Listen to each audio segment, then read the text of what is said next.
Hello friends, स्वागत है आपका एक बार फिर से आपके अपने लीगल चैनल सोच पर प्रहार में। दोस्तों, आज के इस वीडियो में आपको एक जजमेंट बताऊंगा मेंटेनेंस केस पर, और साथ ही आपको कुछ ऐसी चीजें बताऊंगा जो कि मेंटेनेंस केस में आप लोग निरंतर गलतियां कर रहे हैं, जिसकी वजह से आप कई बार जीता हुआ केस भी हार जाते हैं। और दोस्तों, ये गलतियां हैं आपके एजम्पशंस। आपके अलग अलग प्रकार के एजम्पशंस होते हैं, लेकिन जो प्रैक्टिस होती है कई बार वो उनके बिल्कुल अगेंस्ट होते हैं। आपने सुना होगा कई बार ऐसा होता है कि आपस में डिस्कशन होता है, या हमारे पास भी किसी कोई मिलने आता है, किसी का कॉल आता है तो कहता है साहब मेरी वाइफ तो बहुत एजुकेटेड है, बहुत पढ़ी हुई है, शादी से पहले वो यहाँ काम करती थी, शादी के दौरान वो यहाँ काम करती थी, उसके पास कई इनहेरिटेड लैंड भी है, शादी के समय पर उसको इतने गिफ्ट मिले थे, इतना उसके पास सोना भी है, वगैरह वगैरह। ये सब आपके मन की धारणाएं होती हैं कि उसके पास जब इतना कुछ है तो उसको मेंटेनेंस नहीं मिलना चाहिए।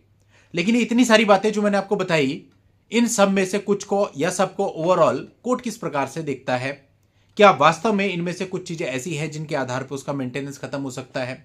साथ ही इस जजमेंट से हमको यह भी सीखने को मिलता है कि आपको अपनी स्टेटमेंट किस प्रकार से देनी चाहिए। देखिए, मेंटेनेंस का मामला होता है, वहां एक टेंडेंसी होती है। जो पति होता है वो अपनी इनकम को कम से कम दिखाने की कोशिश करता है, और जो पत्नी होती है वो पति की इनकम को ज्यादा से ज्यादा दिखाने की कोशिश करती है। कोर्ट ने भी इस टेंडेंसी को अपने कई सारे जजमेंट्स में माना है कि हाँ भाई, इस प्रकार का रहता है ऐसे केसेज में।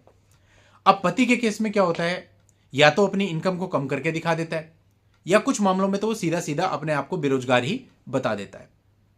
अब ऐसे में कोर्ट क्या करता है वो आपको सीखने को मिलेगा। साथ ही मैं ये भी जानता हूं कि बहुत सारे लोग इसी रास्ते पर आगे बढ़ रहे होंगे, इसी प्रकार की स्ट्रेटेजीज उन्होंने बनाई होगी, तो ये पूरा वीडियो उन लोगों के बहुत काम आने वाला है।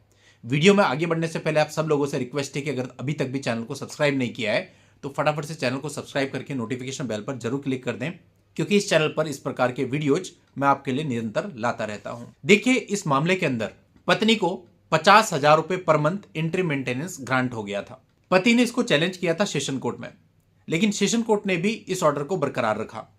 अब पति अपनी तरफ से आया था दिल्ली हाई कोर्ट में, और उसकी जो मेन प्ली थी वो ये थी कि साहब मैं अनएम्प्लॉयड हूं, बेरोजगार हूं। पत्नी ने जानबूझकर अपनी फाइनेंशियल कैपेसिटी को छुपाया है।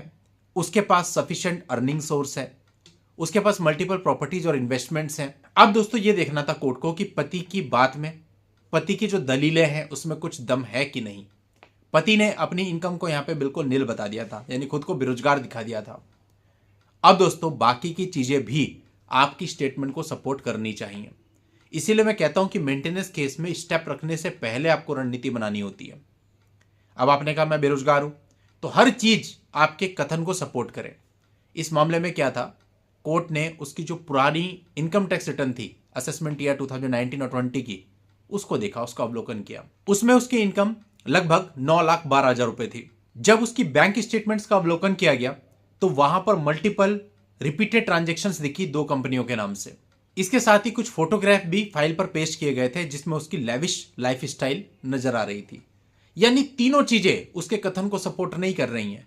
उसकी बैंक स्टेटमेंट में ट्रांजेक्शन जो है उससे उसका कथन सपोर्ट नहीं हो रहा है कि वो अनएम्प्लॉयड है, उसके बाद कुछ भी नहीं है, तो इतने ट्रांजेक्शन कहां से हो रही भाई। यानी यहां पे भी उसकी स्टेटमेंट गलत साबित हो गई। फोटोग्राफ को देख के उसकी स्टेटमेंट गलत साबित हो गई। वो कहते हैं मेरी इनकम नील है, लेकिन उसके आईटीआर को देख के उसकी स्टेटमेंट गलत साबित हो गई। तो कोर्ट ने जो उसकी दलीलें थी उनको पूरे तरह से नकार दिया। इसके अतिरिक्त उसने पत्नी के बारे में काफी कुछ कहा था कि उसके पास सफिशिएंट सोर्स ऑफ अर्निंग है। यहां पर कोर्ट ने देखा कि पति ने जो कुछ भी बोला है वो पत्नी की एंसेस्ट्रल प्रॉपर्टी के बारे में, स्त्री धन के बारे में, गिफ्ट्स के बारे में बोला है, यानी उन पर रिलाय किया है। उन्हीं को बता रहे हैं कि पत्नी के पास इतना कुछ है। तो कोर्ट ने क्लियर किया कि स्त्री धन, गिफ्ट्स, इनहेरिटेड प्रॉपर्टी जो आप कहते हैं उसके पिता के पास इतना है या उसके घर वालों के पास इतना है, वो किसी भी तरह से परमानेंट सोर्स ऑफ इनकम को स्ट्रक्चर नहीं करते हैं। यानी उससे आप ये नहीं कह सकते कि पत्नी के पास सोर्स ऑफ इनकम है।